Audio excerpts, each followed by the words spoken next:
ديربي السلتيك والرانجرز، ديربي الكراهية الطائفية.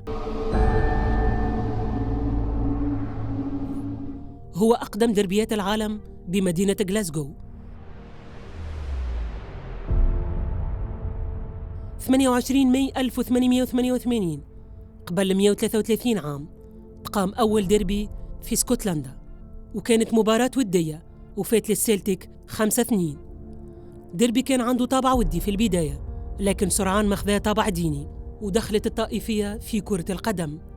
البروتستان الأغلبية العاملة هي اللي أسست نادي رانجرز في مارس 1972، وتأسس بعدها في 1887 نادي السلتيك من طرف الراهب الكاثوليكي الإيرلندي أندرو كيرانس، واللي كانت مبادرة خيرية للإيرلنديين اللي هاجروا إلى غلاسكو هرباً من المجاعة في القرن التاسع عشر.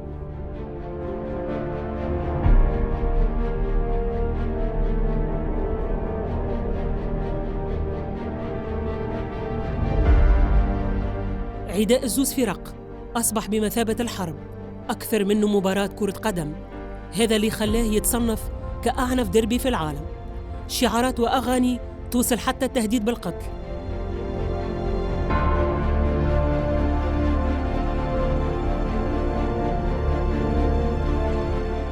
نحن نكره الكاثوليك، نقتل الكاثوليك على سبيل المرح. نحن الرانجرز. 423 مباراة بيناتهم و227 حصيلة الألقاب بين الفريقين.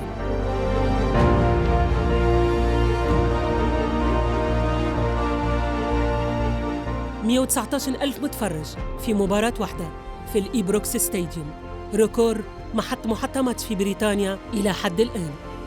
بين الزوز أندية كان من النادر أنك تلقى ملاعب يتقمص مريول السلتيك والرانجرز. تلبس مريول الفريقين هي خيانة كبرى عند الجماهير. ديربي الأولد فيرم قلت حدة التوتر متاعه في الأعوام الأخيرة بالنظر للقوانين الصارمة اللي اتخذتها السلطات الاسكتلندية، لكن يبقى ديربي غلاسكو حكاية تاريخ مباراة كرة قدم اللي في ظاهرها لعبة بين زوز أندية وفي بطنها عراك طائفي سياسي لن ينتهي حتى بمرور الزمن.